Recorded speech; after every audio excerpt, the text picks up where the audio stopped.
Greetings, Michael DDA here. Thank you for joining us as we continue our adventure in Torah. I like that. We're learning. It's life-changing.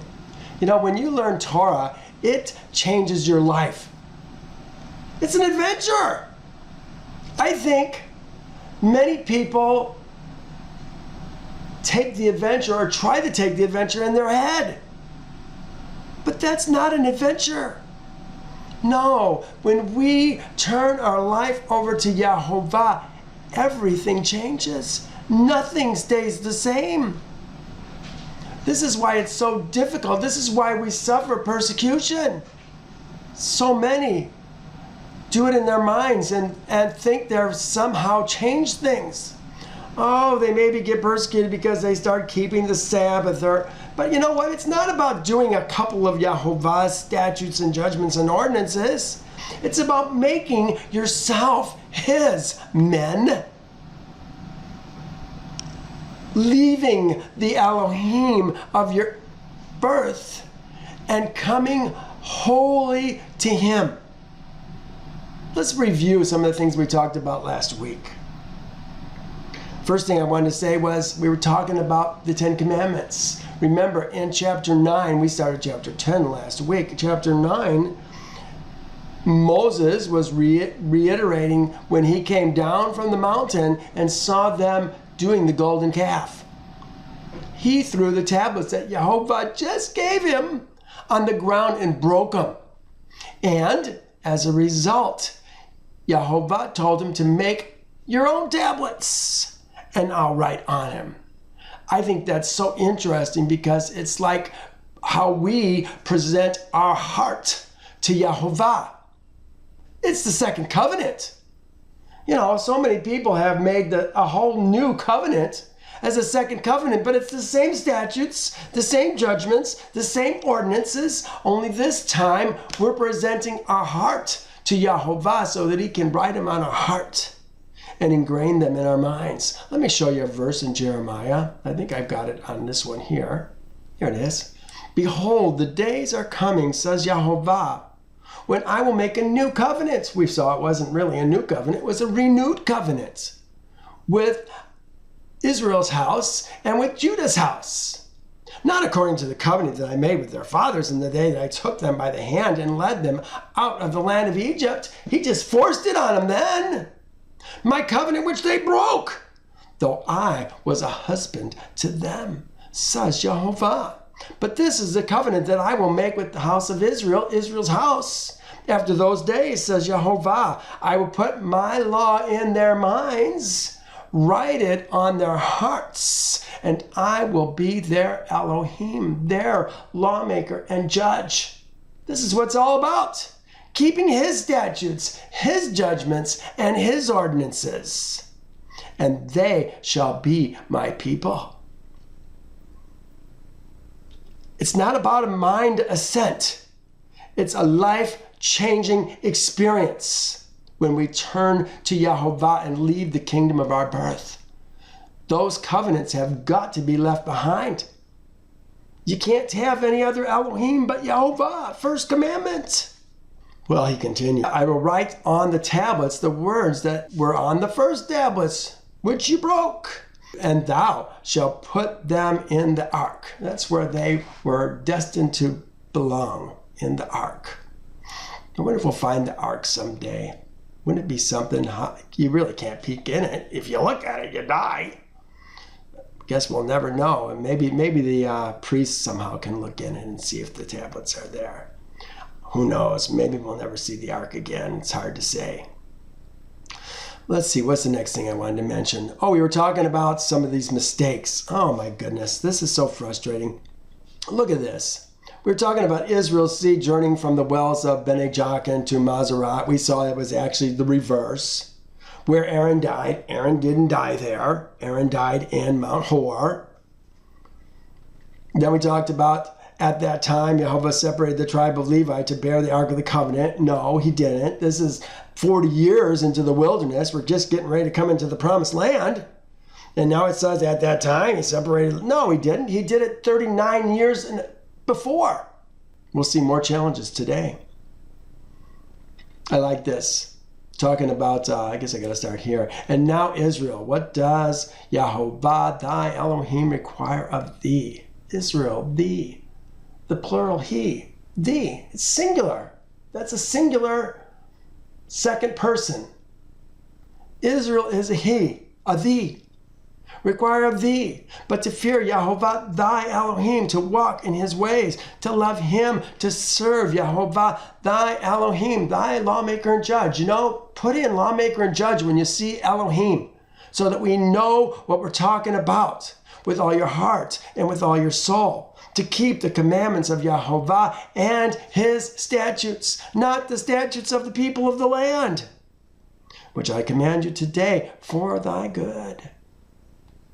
He talked about, indeed, the heaven, the sky, and the highest, and the sky is what we're talking about.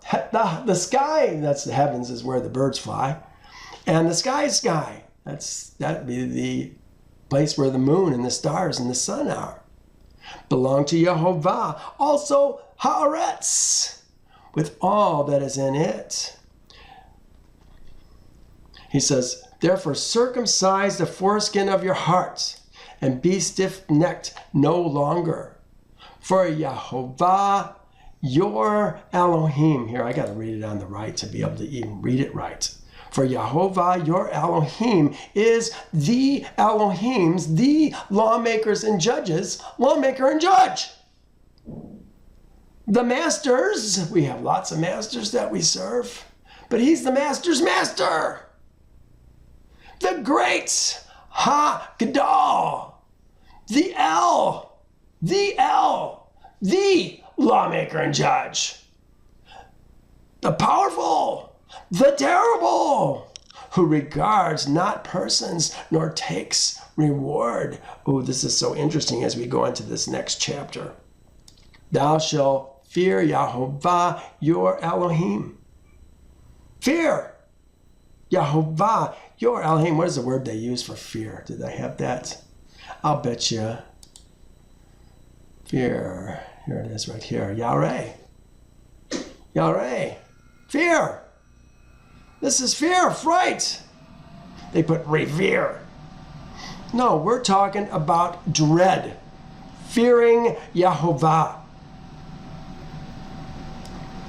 Let's go next chapter. It says therefore. It doesn't say therefore. It just simply says, and thou shalt love Yahovah thy Elohim and keep his charge. Look at this. Don't follow the Elohim of the land. Do follow Yahovah. Keep his charge, his statutes, his judgments, his commandments. Not the people of the land. Know today that I do not speak to your sons. Who's he talking to? He's talking to Israel's seed. He always talks to Israel's seed. But he's not talking to their sons. So who's he talking to? All the men who were over 20 who didn't go into the promised land died in the last 40 years. So the only people that can be alive right now, the men people, are the boys who were less than 20 years old, who are now as much as 60 years old. But they have sons. And he's not talking to those sons because they did not see the chastening of Yahovah, your Elohim, his greatness, his mighty hand, and his outstretched arm.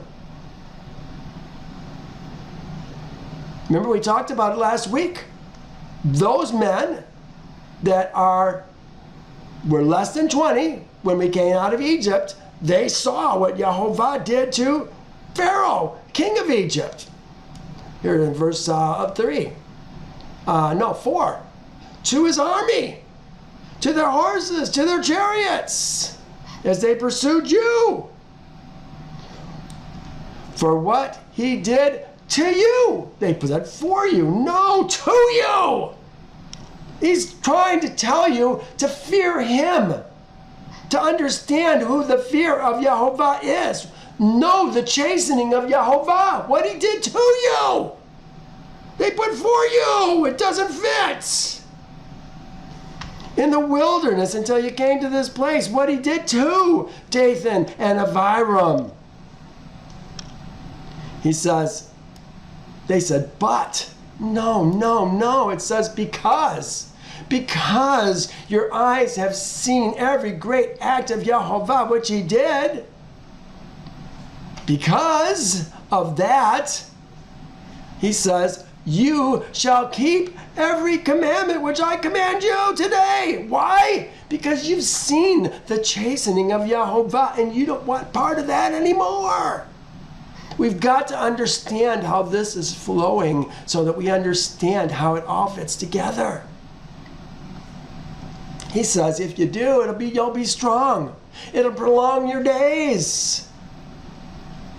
He goes on. He says, and that you may prolong your days in the land which Jehovah swore to give your fathers to them and their seed, a land flowing with milk and honey.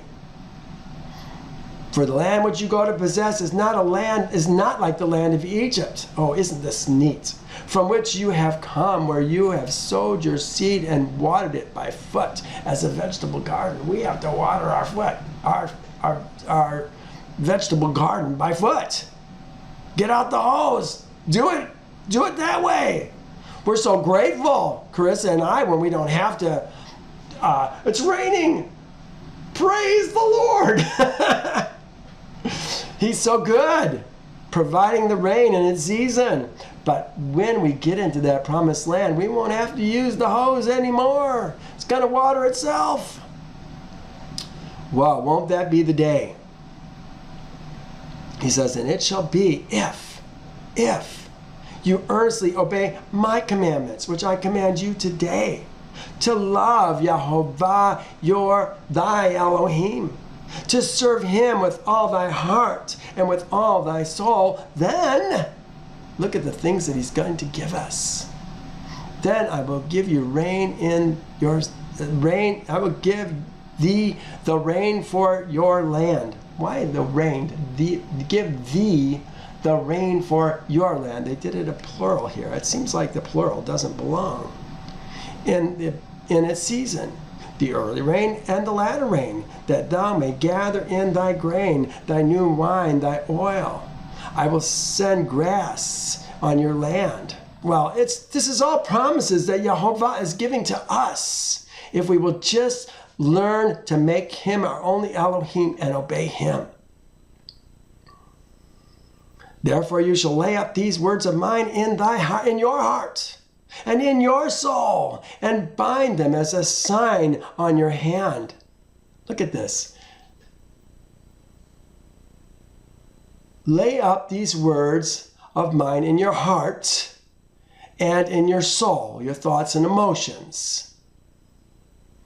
Bind them as a sign. This tells us, when we're talking about binding them with your hand, frontlets between your eyes, it's related here. It's explaining what that means.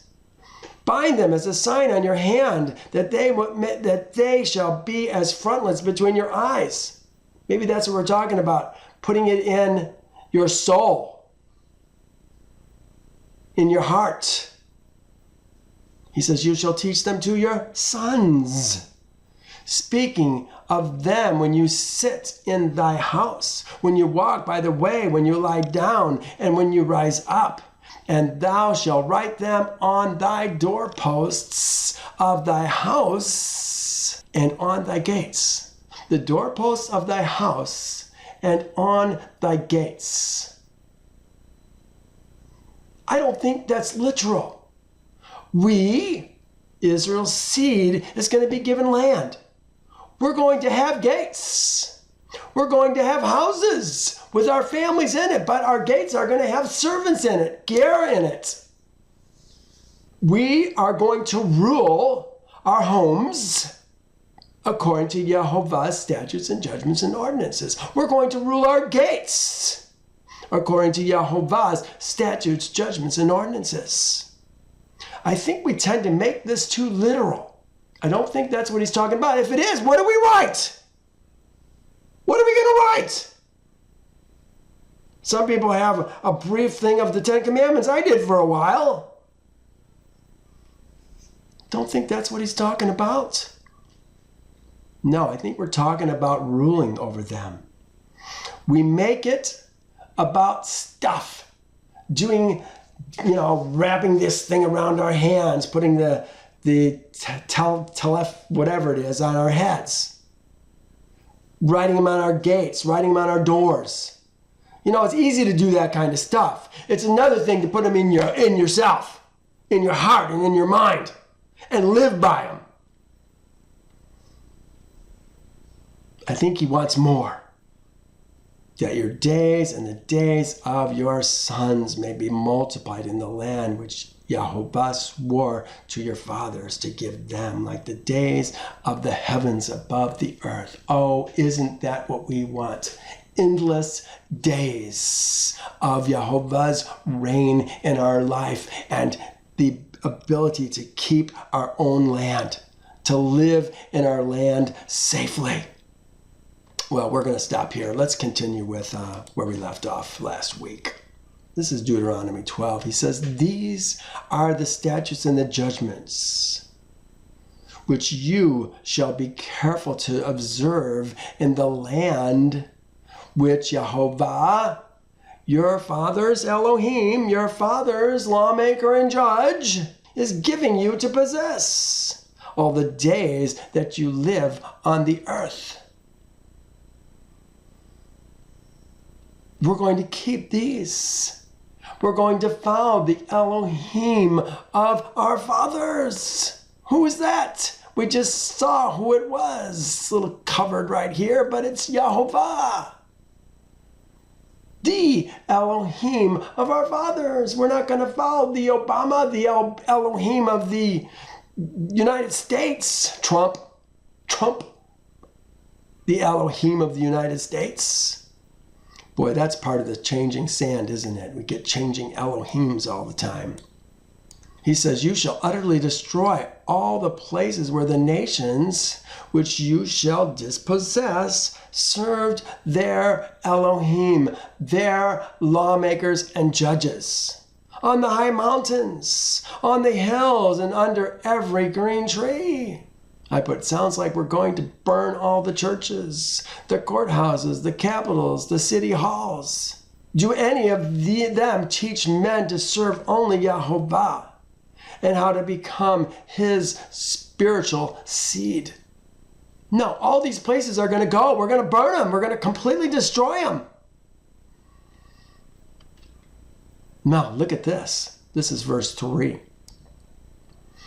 He says, "And you shall," this is y'all again, the green always means y'all, "and you shall destroy their altars." Altars. Here, let me show you this. This is really interesting. This is a word that comes from Zavik. It's mitzbeach, but the root here is Zavik. It's where we slaughter our meat. Wonder if that's going to be the places where they actually do the slaughtering of the meat. We're going to tear those places down. Jehovah wants his people to slaughter their own meat. We've seen it over and over again. We're going to talk about it today. It comes from the word zavik, these altars. The next word that it says, "You shall destroy their altars, break down their pillars." They put sacred pillars, their pillars. We're talking about phallic symbols. Here's the phallic symbol I was telling you about last week. Right in the middle of St. Peter's Square. Right in front of St. Peter's. This is the phallic symbol right here. It's like the Washington Monument. There's one in New York City as well. There's one in London. We're going to tear them down. This one happens to be in the middle of a uterus, a vagina. Oh, it's so, you have no idea until you understand the symbolic nature of these structures. You just don't even see it. This is Baal. He's talking about Baal. When we're talking about this phallic symbol. Here's the opening of the uterus. And here's the bride, the Catholic Church. You guys, you just can't even see it. This church has nothing to do with Jehovah's people. Not anything. Let's keep going. That's the pillars. Then he talks about burn the images with fire. Okay, these are not wooden images. It just says images. But what it's talking about is Ashtoreth. Here's the word that we're talking about right here. Ashtoreth. This is Ashtoreth. What are we talking about? Here's one. Mother Mary. She's the Ashtoreth, giving birth to Nimrod, Baal. Here's another one called the Statue of Liberty. But it's nothing more than another Ashtoreth. We have learned lies. We have been told that something is one thing when it's really something altogether different. We just don't get it. Graven images is the next one. You shall cut down their carved images of their Elohim. You could say the Elohim's carved images, and destroy their names from the place. What are we talking about? Here's one. The Lincoln Memorial. He's one of our old Elohim. We've got statues, we've got pictures. We're going to take all that rubbish of our Elohim so that we don't remember them anymore. It's not about remembering history. We have one Elohim. We're going to remember him and be faithful in serving him, not any other Elohims of the land. You shall not worship Yehovah, your Elohim, with such things. Yeah, this is what we do. We use these things, these altars, these images, these pillars, the carved images, and we use those for worship. We've got them in our courtrooms. You know what? We've got to clear up what it means to worship.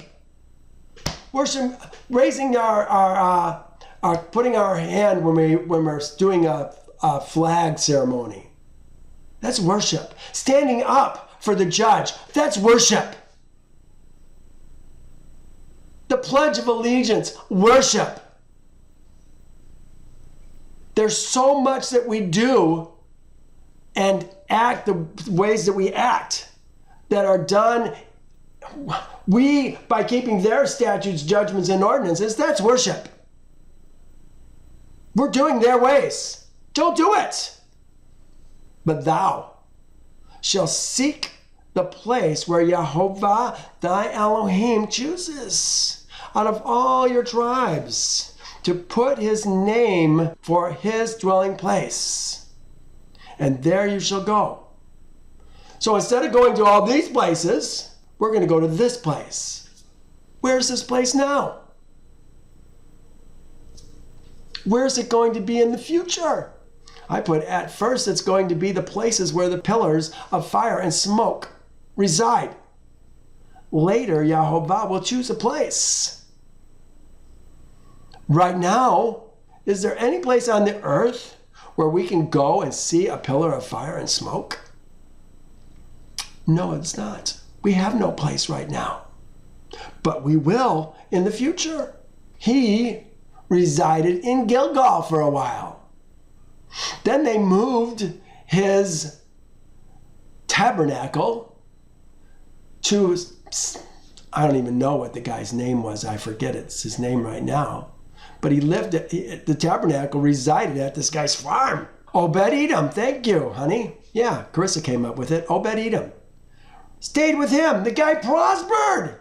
I'm sure he hated to see them take the Ark of the Covenant from his place. Then they moved it to Jerusalem. We assume it's going to be in Jerusalem again. I don't think it's going to be. Might be, but I don't think so. We'll see. We think we can just build it. Where is Yahovah going to place his name? You shall seek the place where Yahovah. It didn't say you shall make the place where Yahovah will put his name. Did he? No, it says you shall seek the place where Yahovah, your Elohim, chooses out of all your tribes to put his name for his dwelling place. And there you shall go. Okay, this had happened once. It turned out to be Jerusalem eventually. But does that mean it's going to be Jerusalem again? I don't think so. We'll see. We make a lot of assumptions. There you shall take your olas. Okay, every time it says burnt offerings, the offerings is simply an added word. It says, there you shall take your olah. Olas, they're multiple. It's a plural word. Olas. It's just conjugated for there, but it's plural. He says, there you shall take your slaughters. Okay, we're not talking about sacrifices. It doesn't say sacrifices. It says slaughters. This is talking about the shalamim. There's different kinds of shalamim. That says the shalamim is the most common. It includes vow, thank, and spontaneous korvans. Korban is the word that we can use for offerings, but that word is not in this list. It is all food that we eat, minus several portions that go to Yahovah or his priests. Slaughters. Zavik. Here's the word right here. See, here's the root. Zavik. Right there. It's all about what we eat. If it says zavik, it's going to be something that we eat. The olah is completely burned up. We don't eat it. The heave offerings, they're the presents of your hands. They said the tithes. Here, we got it here, tenths. It's a tithe. Your tithes. We're going to bring our tithes, which is kind of weird because we give our tithes to the Levites. The Levites are going to bring their tithes to the priests. Are the Levites aren't necessarily going to be all in this place? Certain points of the year they will be. Then he says your presents. This gets translated as heave offering all the time, but it's a present. Tarumah. Gifts. The gifts of your hands. Your free will offerings. What is that? No, your vowed offerings first. Those are the things that we promise to Yahovah. If you do this, we'll give this. Okay, make sure you do your vowed promises. But again, that's something that you get to eat part of as well. And finally, the spontaneous gifts. We're going by. We decided, hey, we got a goat here. Let's give it to Yahovah. We'll slaughter it right here. Give the priest his portion. Put the blood on the altar. Do the things that we're supposed to do. Put the fat on the altar. And let's just eat it here today. Sounds like fun. We got the gang here. Everybody who's clean gets to eat it. You don't have any unclean people eating it. How come it doesn't mention the kata'at, the sin offering? Got all these other things, but it doesn't mention the kata'at. I don't understand. Or the Hashem. Both for inadvertent sin. I don't know why. Let's continue. And there you shall eat before Yahovah your Elohim. And you shall rejoice in all. You shall rejoice in all to which you have put your hand. You and your household in which Yahovah your Elohim has blessed you. You and your household. We're talking about plural. you and your household.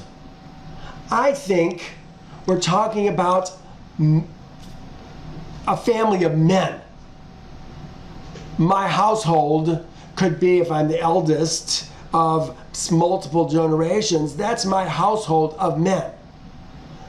Not talking about the ladies coming. We're talking about the men doing this, in which Jehovah, your Elohim, has blessed you.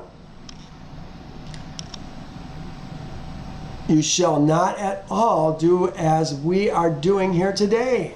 Every man doing whatsoever is right in his own eyes. You know, that's kind of what we do right now, trying to figure it out. Some of us are being as literal as we can to do the things that Jehovah requires of us, but there's a lot of people just doing what's right in their own eyes. They haven't studied the Word, they haven't checked it out, they haven't searched it out to make themselves holy as Jehovah is holy. For as yet you have not come to the rest and inheritance which Jehovah your Elohim is giving you. No, we haven't, unfortunately. But when you cross over the Jordan and dwell in the land which Jehovah your Elohim is giving you to inherit, and he gives you rest from all your enemies round about, so that you may dwell in safety, won't that be a glorious day? Then there will be a place where Jehovah your Elohim chooses to make his name abide. Don't have it yet. You know, it's interesting. He is abiding with them right now, isn't he? They have a tabernacle there, but he's going to choose a place among all your tribes. I guess right now all the tribes live there. But when we're all spread out, there's going to be a place in one of our tribes. Then there will be a place where Jehovah, your Elohim, chooses to make his name abide. There you shall bring all I command you, your olah, your slaughters, your gifts, and your choice offerings. Choice offerings. I'm not sure what the choice offerings is. Let me see if I can find that. The vows which you vowed. Yeah, the vows which you vowed. One's being used as a noun. The first one's being used as a noun. The second one's being used as a verb. But they have the same roots. What is it? Neder? I can't get it. There it is, Nadar.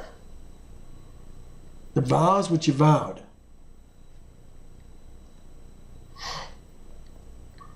Here, Nadar. And you shall rejoice before Jehovah your Elohim. You and your sons, now look what it says, your daughters, your male and female servants, and the Levite who is within your gates. Oh, I find this so very troubling. Wait till you see how we're supposed to rejoice. Let's read it again. We're talking about burnt offerings, slaughters, gifts, vows which you vowed. And you shall rejoice before Jehovah thy Elohim, thou and thy sons and thy daughters, thy male and female servants, and the Levite who's within your gates. You know, when do we ever talk about Levites living within our gates?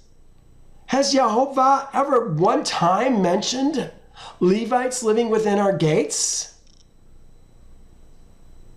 Levites don't live within our gates. What's going on here? I put daughters and I'm out. Maidservants? No, there's something going on drastically wrong here in Deuteronomy. I don't like it. Let's keep looking here. Take heed to thyself that thou do not, what are they going to say here? Offer. It's either going to be make or it's going to be lift up. Offer. Allah. Ascend, yeah, raise up. That you do not, let me put that in there. See, they make it offer, offering. These are all religious words that we use constantly. We've got to get away from it.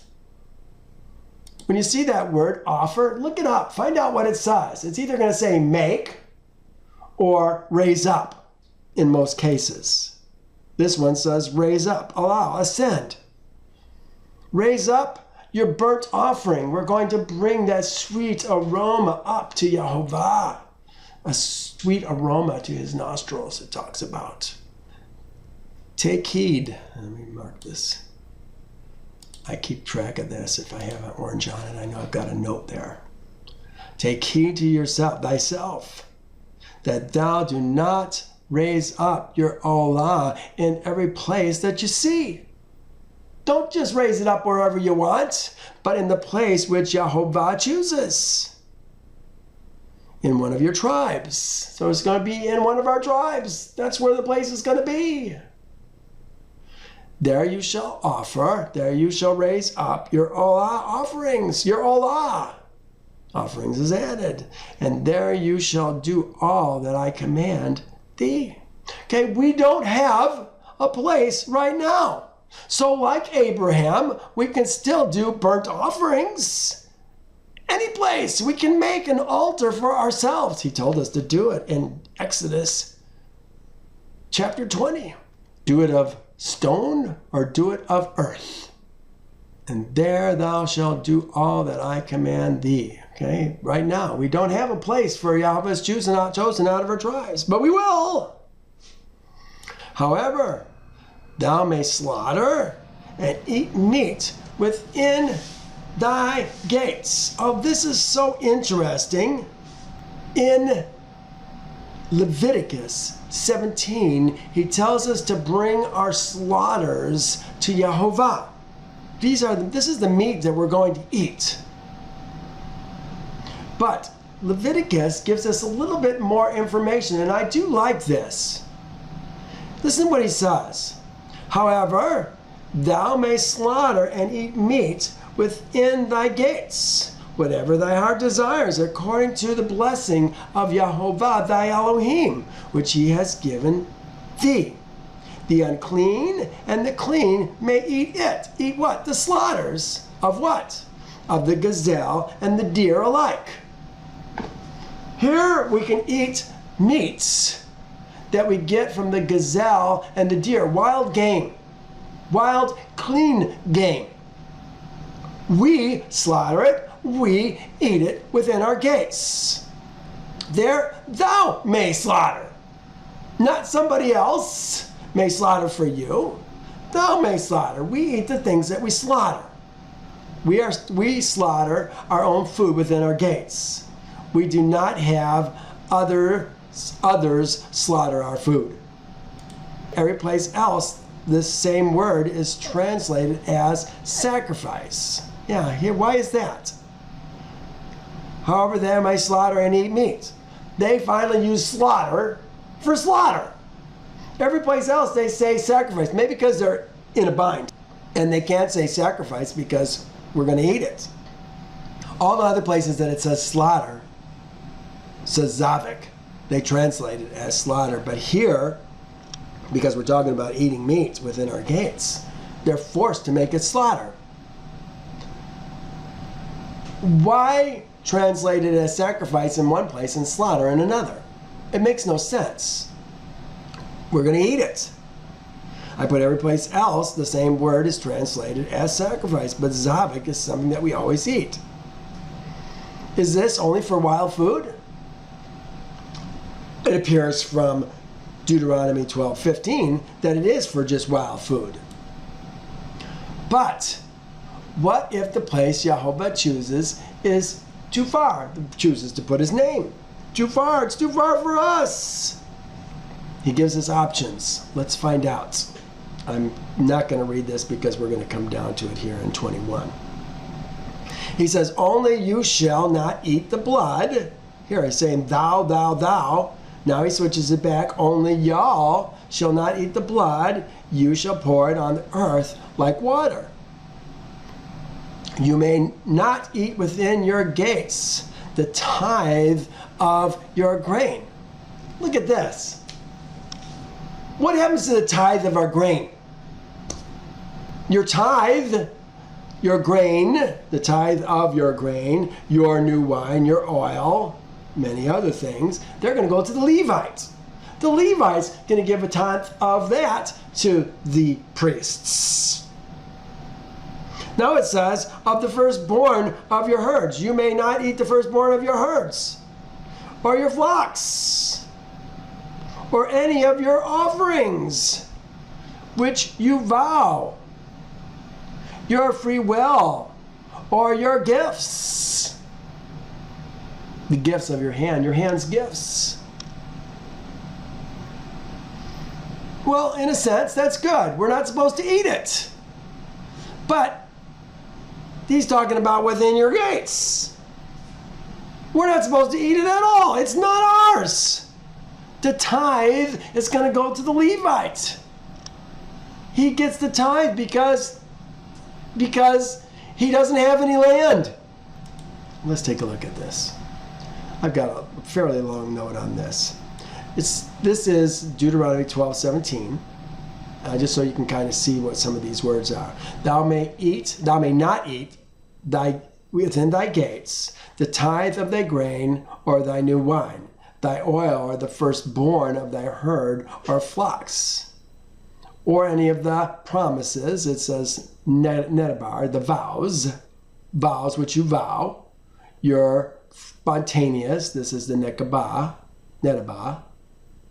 the free will offerings, spontaneous offerings, your presence, that's the heave, in the presence of thy hand.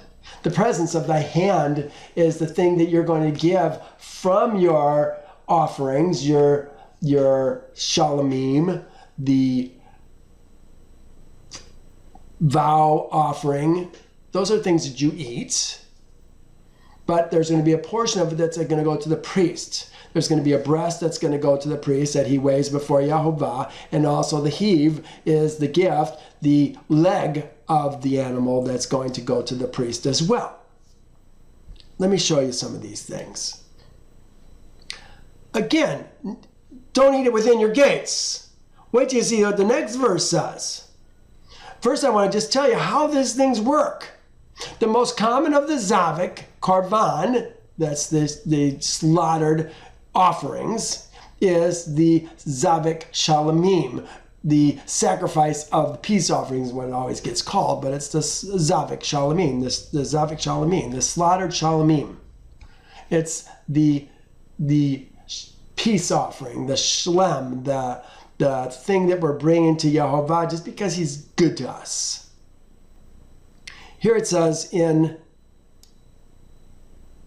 Leviticus 7, if the flesh of his thanksgiving slaughter is for thanks, okay, thanksgiving slaughter, we're talking about the slaughtered shalomim. If it's for thanks, it shall be eaten the same day it is offered. He shall not leave any of it until morning. So, if it's for thanks, it can be thanks. The shalomim can be for thanks. It can be for a vow, or it can be for a spontaneous. If it's for the thanks, it's got to be eaten the same day. Can only be eaten by the clean person. Can't touch anything unclean. If anybody touches either of these when they're unclean, they get kicked out of Israel. So Yehovah takes it very seriously. It shall be eaten the same day it is offered. He shall not leave any of it until morning. It's got to be burned up at the end of the day. So we're going to slaughter early. We're going to have the whole day for a feast. We're going to finish it. We're going to eat it and burn up whatever's left. If the slaughter, the zavik, again is the word, of his korban, there's the offering, is a vow, a nadar. Remember, just talking about the vow which you vowed, the nadar, or a spontaneous. Here's the nedabah. Hey, let's just do it. We got it here. Let's do it. It shall be eaten the same day that he brings his slaughter, his zavik, but on the next day, the remainder of it also may be eaten. So with this, if it's a vow offering or it's a spontaneous offering, We can have it for 2 days. Again, there's going to be limitations as to who can eat it and who can't eat it, even who can touch it. The remainder of the flesh of the slaughter on the 3rd day must be burned with fire. Only the clean shall eat it. Okay, this is going to be important when we look at the next verse. Moreover, the person who touches any unclean things, such as human uncleanliness, we're talking about discharges, an unclean animal, or any abominable thing, and whoever eats the flesh of the slaughter of the shalamim that belongs to Yahovah, that person shall be cut off from among his people. He takes it serious. His hands, this is still in 7, Leviticus 7, his own hands shall bring the offering made by fire to Yahovah. The fat of the breast he shall bring, that the breast may be waved as a wave before Yahovah. And the priest, this is his own hand. This is the man who's bringing the offering. He's going to give it to the priest. And the priest shall burn the fat on the altar. But the breast shall be Aaron and his sons. And the right thigh also you shall give to the priest as here's the gift we were talking about, the terumah. This is the one that always gets translated as heave offering from the slaughtered shalamim. Okay, so now that we have a reminder of some of the things we've talked about in the past, remember, you got to go through Leviticus 1, 2, 3, 4, 5, 6, 7 to really get a better handle on these things. Leviticus 17 helps us to understand how to handle the shalamim, the thing that we're going to eat. You know, meat sacrificed to idols, meat sacrificed to other Elohim. This is what we're talking about, Leviticus 17. This is what happens every day in the store when we buy meat. We're not supposed to do it.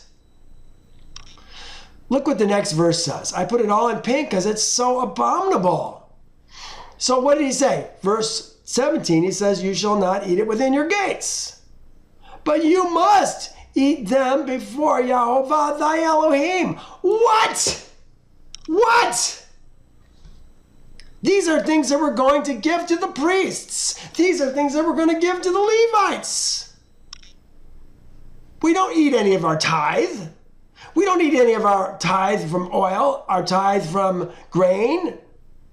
We don't eat the firstborn of our herd.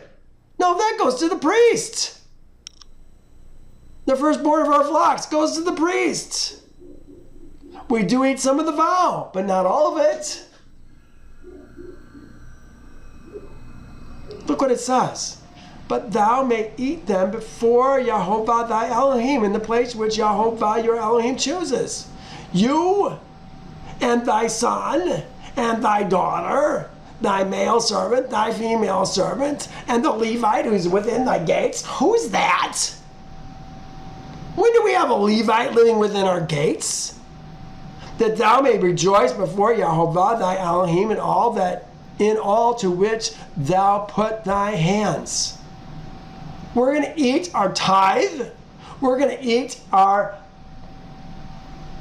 bekor, the firstborn of our herd, the firstborn of our flocks.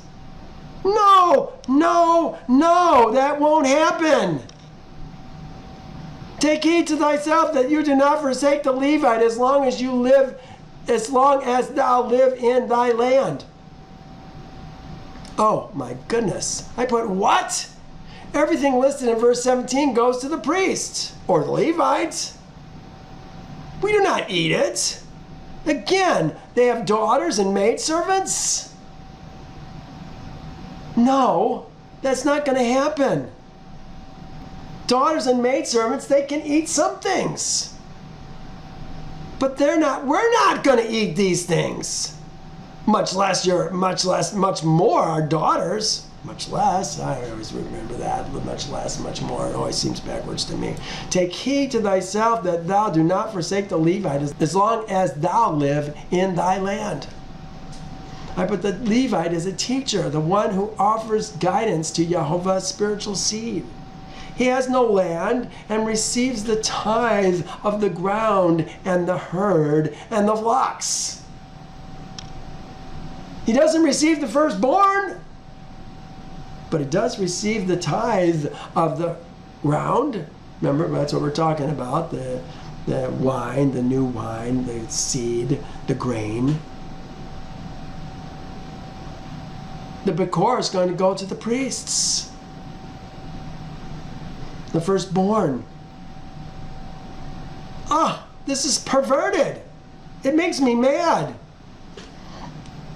When Yehovah thy Elohim enlarges thy borders, as he has promised thee, and thou say, let me eat meat because you long to eat meat. Thou may eat as much meat as thy heart desires. Look at this.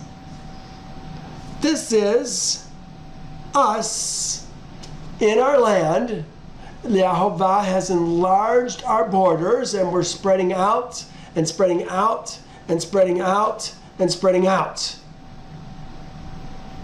As that happens, we get further and further from the place where Yehovah places his name.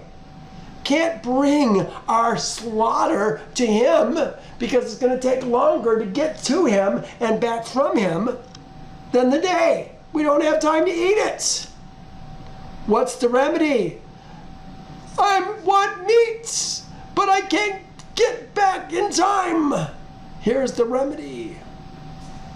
We're saying, let me eat meat because you long to eat meat. Thou may eat as much meat as thy heart desires. Let me read this. Why have we not been eating meat? This is what Leviticus 17 is all about. He gives us instructions on domestic meats. Herds are the cattle, and the flocks, as that own, are the sheep and the goats.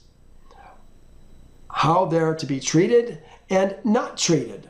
All domestic slaughtered olah, rising, burning offerings in or near the camp, or the herds and the flocks are to be brought to Yehovah.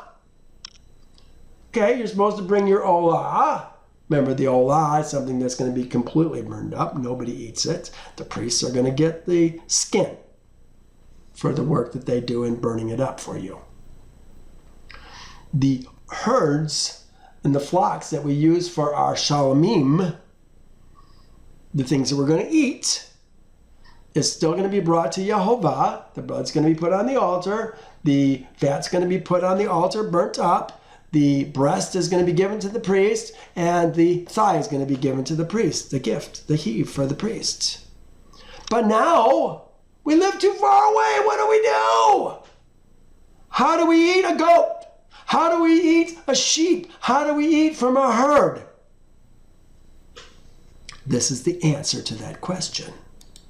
I'm going to read it on the right, if you don't mind. This is 20 through 25. We'll come back to the notes that are in it. When Yehovah thy Elohim shall enlarge thy border as he has promised thee, and thou shalt say, I will eat meat, because my soul longs to eat meat. Thou mayest eat flesh, whatsoever thy soul lusteth after. If the place which Yehovah thy Elohim has chosen to put his name there be too far from thee, then thou shalt kill of thy herd and thy flock which Yehovah has given thee, as I have commanded thee. And thou may eat it within thy gates, whatever thy soul lusts for. Even the roebuck and the hart, even as the roebuck and the hart are taken. They called it the gazelle. What did they call it up here? The gazelle. No, I don't see it. It was a gazelle and the deer or something like that. So now they're saying the roebuck and even as the roebuck and the gazelle, the roebuck and the hart are eaten. Roebuck and the hart is eaten. So thou shalt eat them. The unclean and the clean shall eat them alike. Only be sure that thou eat not the blood. Don't eat any of the blood, for the blood is the life, and thou mayest not eat the life with the flesh. Thou shalt not eat it. Thou shalt pour it out on the earth as water. Thou shalt not eat it, that it may go well with thee and with thy sons after thee. Thee and with thy sons after thee. When thou shalt do what is right in the sight of Jehovah. So, if his name is too far, what if his name doesn't exist at all? Then we can kill the sheep and the goats and the herd, the cattle, within our gates as we kill the roebuck and the hart. Thank you, Father. We slaughter our Passover lamb. It says in Deuteronomy that we're supposed to do it in the place where Yahweh places his name. Well, even that's got perversions. We're going to talk about that when we get to 16. But if it's too far away, what do we do? This is what's going to happen. Again, we're talking about a slaughter. The Passover offering is a slaughter. Jehovah's offering. Let me look at some of my notes here. We were at 20 through 25. We did 20. Here's 21. This is where we are today, since Jehovah is currently nowhere to be seen on the earth. No, there's no place where Jehovah has his name on the earth. We can slaughter our herd and slaughter our zeon, our flocks, sheep and goats, within our gates. 22, 23, here's 25. To thee and to thy sons, to thee and unto, to thee and unto, to thee and to, it actually says to thy sons, to thy sons. Thou shalt not eat it, that it may be well with thee and thy sons after thee, when thou do what is right in the sight of Jehovah. He says, only the holy things which thou have and vowed, thou shalt take and go to the place which Jehovah chooses. Yes, well, that's good. The holy things are the things that we vowed. These that we got to take to the place where Jehovah chooses. But we're talking about eating meat right now. We don't have to take it to the place which Jehovah chooses if it's too far. 26, holy things. Talked about that. Oh, here, let's talk about what the holy things are. It's kind of an interesting topic. We've talked about it in the past. Only the holy things which you have, which thou have, and vowed, thou shalt take and go to the place which Jehovah chooses. Well, what's the holy things? We take these things there because they go to the priest. Yeah, that's why we take them. They're Kodesh things, vowed things, Nadar things. Speak to Aaron and his sons that they shall consecrate Nazar from Israel's seed, my Kodesh, that which goes on the fire and that which is given to the priests. They shall not profane my holy name from what they hallow, from what they make holy, Kodesh. To me, I am Jehovah. This shall be thine of the most holy. The most holy is the holy things that we're talking about. Things reserved from the fire, everything, every offering of theirs, every grain offering, that's every minka, these are added words, every minka, every kata'ah. Oh, the kata'ah might not have been mentioned before because it goes all to the priest. It doesn't go to the man at all. That could be why. The kata'ah, it's most holy. The trespass offering, that's the Hashem that we were talking about, which they render to me, shall be most holy for thee and thy sons. Yeah, so this is what we're talking about. Those are the things that we have to bring. Have to bring them.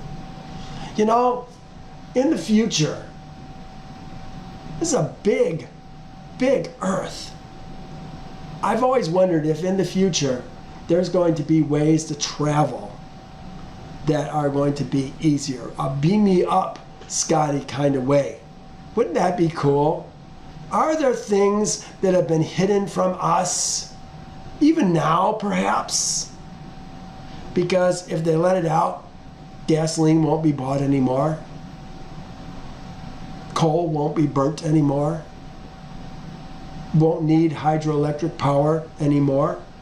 Those things that are all grid related that they control. Is there things out there? I wonder. Is Jehovah going to have a way that we can get to the place where he puts his name faster? Who knows? Sure be neat to see it, wouldn't it? Holy things, vowed things. And thou shalt, it's here, remember they said before, raise thy olah. Here it says bring. They didn't use the same word, asah. They used make this time. There we may bring your olah, the meat and the blood on the altar to Yehovah thy Elohim, and the blood of thy slaughters, the zavik. So we have olah. It's going to have both the meat and the blood go on the altar to Yehovah thy Elohim. The blood from thy slaughters, and it's also going to have the fat is going to be burned up on the altar, shall be poured out on the altar to Yehovah thy Elohim, and thou shalt eat the meat. Again, we're still talking about what's happening when it's so far away from us. Observe and obey all these words which I command thee, that it may be well with thee, here it is, unto thee and unto thy sons, unto thee and unto thy sons after thee forever, when thou do what is right in the sight of Yehovah thy Elohim. Again, we're talking about thou and thy sons. Who is the thou? It's not ladies. It's the Israel seed that we're talking about. 29. When Yehovah thy Elohim cuts off from before thee the nations which thou goest to possess, and you displace them and dwell in their land, take heed to thyself that thou art not ensnared to follow them. Don't follow the ones that you've dispossessed after they are destroyed from before thee. And that thou do not inquire after their Elohim. This is why we're destroying all the images of their Elohim, wiping the memory of their Elohim from the face of the earth. Because we don't want to go back to those false ways. Saying, how did these nations serve their Elohim? Oh, they did the Pledge of Allegiance. They did driver's licenses and marriage licenses, hunting licenses. Don't do it! I also will do likewise. Don't do likewise. Thou shalt not worship Yehovah thy Elohim in that way. For every abomination to Yehovah which he hates, they have done to their Elohim. For they burn even their sons and their daughters in the fire to Elohim. Do we burn the sons and the daughters to the fire of their Elohim? I wonder. You know, I think about things like birth control.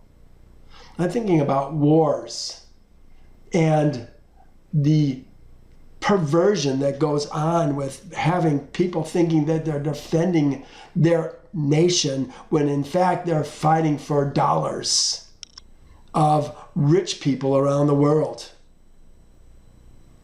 You know, that may sound absurd to some people, but they don't know. They don't know who paid for World War I, who paid for World War II. Both sides. Supported both sides. The Civil War.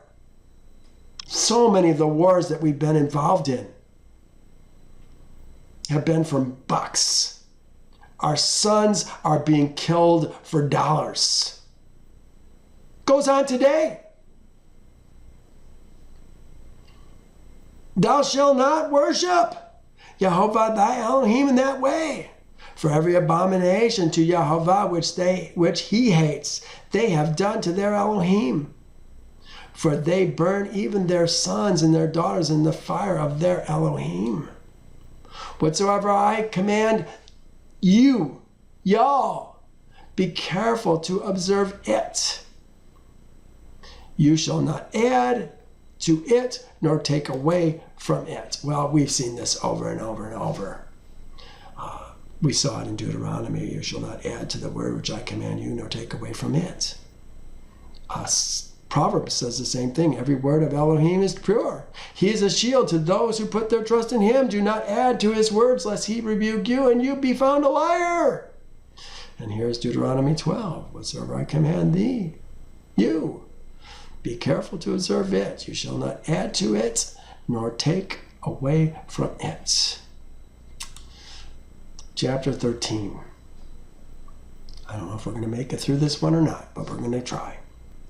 If there arises among you a prophet or a dreamer of dreams, and he gives you a sign or a wonder, and the sign or the wonder comes to pass, of which he spoke to thee, saying, let us go after other Elohim, gods, Elohim, which lawmakers and judges, which you have not known, and let us serve them. You know what? There was a big revival in Florida. It went on for years. And there's been other places where they've had revivals and all these wonderful healings and all these things. But they didn't serve Yahovah. They weren't teaching people to serve only Yahovah. They were teaching them to serve this man Jesus, this man Yeshua. Oh, I know there's so many that want to make him Elohim. But Yahovah says there is no other Elohim but me. Even I am Yahovah, and besides me there is no Savior.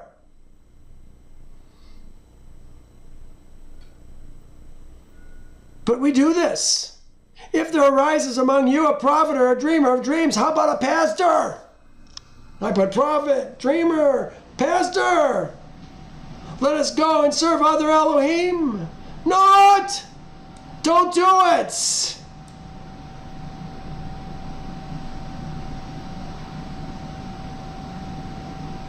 You shall not listen to the words of that prophet or that dreamer of dreams, that pastor.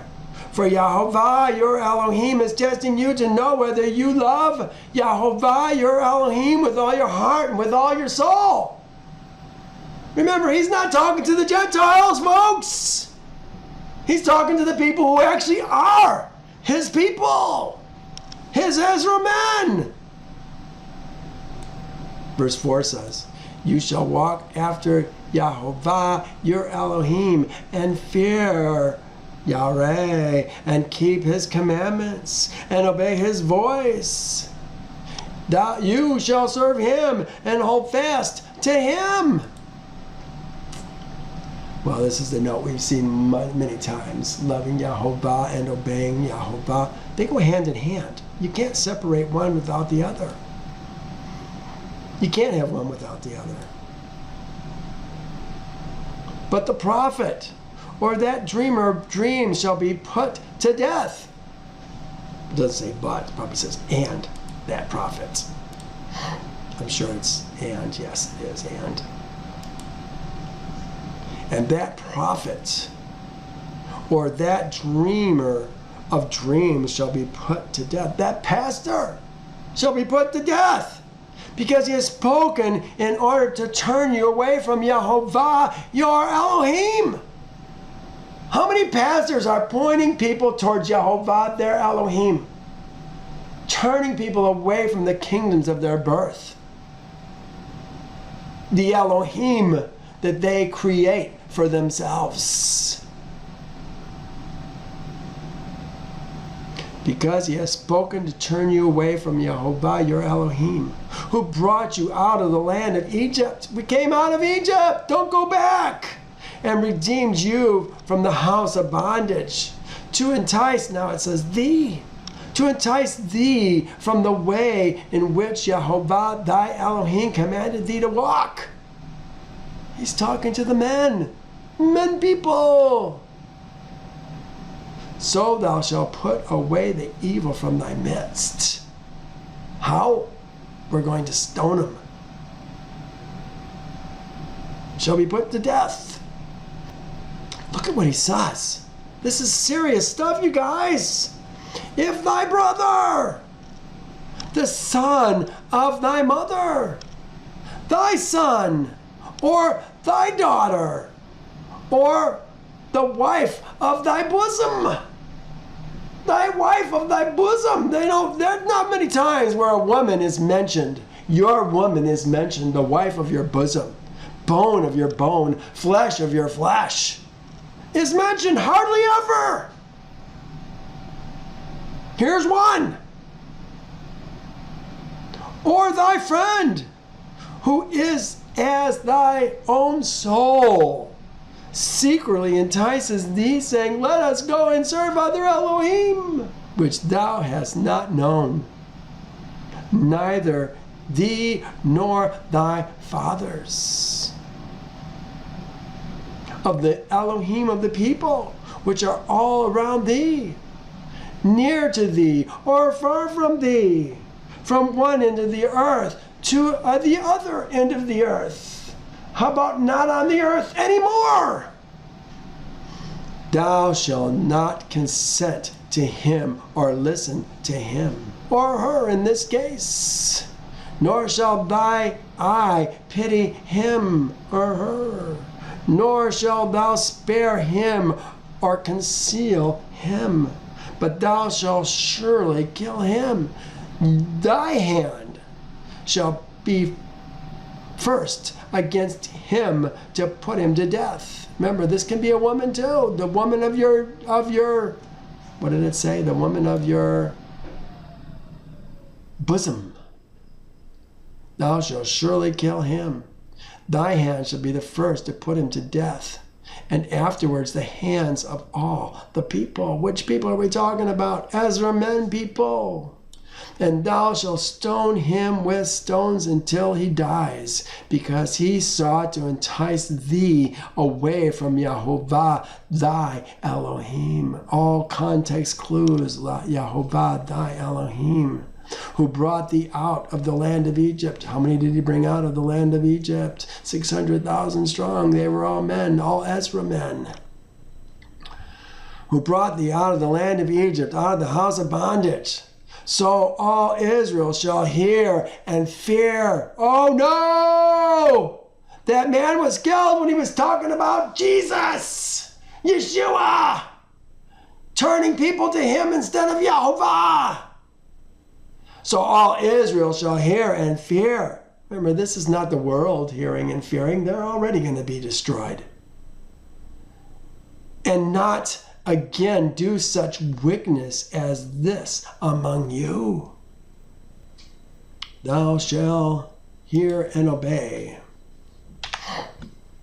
That's the hear. Here's the great fear. Yareh. Now this is not great respect. This is great fear, dread. Thou shalt hear and dread, and not again do such wickedness as is among you. If thou hear someone in thy cities, which Yehovah thy Elohim gives to thee to dwell in, saying, look what it says, corrupt men. This is not corrupt men. This is Belial seed, Belial men. Belial men. Remember, these are men. He's talking to Israel. Talking about the cities that are in our land that we live in, Israel. Belial men are all the men of the world, the sons of Seth, the sons who haven't turned, the sons of men. They're Belial's seed. Belial's seed. This is what it says. Belial's seed. Here's the seed. It's B'nai. B'nai Belial. Belial's seed. Corrupt men, it says, have gone out from among you. Remember, we're talking about men. 2 men. And entice the inhabitants of the city, men have saying, let us go and serve other Elohim, which thou hast not known. Here's Eli talking about these guys. I think it's cool. I like Belial's seed. I wrote an article about Belial's seed. I posted it on my blog this week, on my Facebook page this week. Now, Eli's sons were Belial. They did not know Yahovah. Oh, all the ones who don't know Yahovah are Belial. The opposite of B'nai Israel is B'nai Belial. Understand that. Don't be one of B'nai Belial and think that somehow because you believe something that you're going to be okay when push comes to shove. You're not. You're going to be destroyed because the wicked are going to be destroyed from the earth and the righteous are going to remain on the earth. Then thou shalt inquire. Here's Belial. This is a masculine noun, unknown origin, meaning worthless. Often a strong moral component in its context suggests a state of being good for nothing, therefore expresses the concept of wickedness. Yeah, this is describing the people of the world, the men people of the world. They are Belial's seed. They might look like nice people. Oh, he's a nice man. He's Belial's seed. If he's not Yehovah's man, it's going to be destroyed in the end. Oh, I know, these are hard words. I'm trying to keep you safe. Man, we've talked about it all through Torah. This is Deuteronomy 13. How many chapters we got in Deuteronomy? 34. Gee, we're almost done, folks. Then you shall inquire, search out, and ask diligently. Man, we're talking about the corrupt men who are turning people away from Yahovah. Let us go and serve other Elohim. Then you shall inquire, search out, and seek diligently. Thou shalt inquire. This is each man. And if it is indeed true and certain that such an abomination was committed among you, listen to what it says. Thou shalt surely strike the inhabitants of that city with the edge of the sword. Utterly destroying it. We're going to destroy the whole city. This is one of our cities. Because they're teaching people to go and serve other Elohim besides Yahovah. All that is in it, and its livestock, with the edge of the sword. And you shall gather all its plunder into the middle of the street, and completely burn with fire the city and all its plunder. We don't take anything from this city. Nobody gains from this. This is an atrocity that's going to happen, and we don't want people profiting from it. We don't want to have to do this, but we have to do it if they're going to turn people away from Yahovah. Burn with fire the city and all its plunder for Yahovah, your Elohim, thy Elohim. It shall be a heap forever. It shall not be built again. We're going to completely destroy the city. So none of the accursed things shall remain in thy hand, that Yahovah may turn away the fierceness of his anger. You hear that? If we don't do it, is the fierceness of Yahovah's anger going to come upon us? This may be self-preservation. If we let something like this exist in our midst, it's going to come on us. So none of the accursed things shall remain in thy hand, that Yahovah may turn from the fierceness of his anger and show thee mercy. have compassion on thee and multiply thee, just as he swore to thy fathers, because thou have listened to the voice of Jehovah thy Elohim to keep his commandments, which I command thee today, to do what is right in the eyes of Jehovah thy Elohim. Well, this is where we're going to stop today. It's 1:30. Rather than go on to another chapter, this is a fairly long chapter. We're going to talk about clean and unclean food again next week. This is a much briefer synopsis of the things that are tehor and things that are tameh, clean and unclean, for us. Thank you. Thank you for joining me today. I love teaching this word. You know, there's so much for us to see and understand. We've got to be discerning. I hope that even if you don't like it, that you will look at some of the things that I'm telling you about Deuteronomy that fly in the face of what Yehovah has already talked about us. Today we saw this thing about Levites living within our gates, supporting the Levite that lives within our gates. Where does it ever talk about that? It doesn't. This is a perversion. We have Ger who dwell within our gates, but it never talks about Levites dwelling within our gates. Levites have their own cities. Well, there's much to be seen and understood. What is it? Knowledge leads to understanding, and understanding leads to wisdom. And wisdom, understanding wisdom and having wisdom is only gotten by following Yehovah holy. All right, well, we'll see you again next week. Thank you for joining me today. Bye now.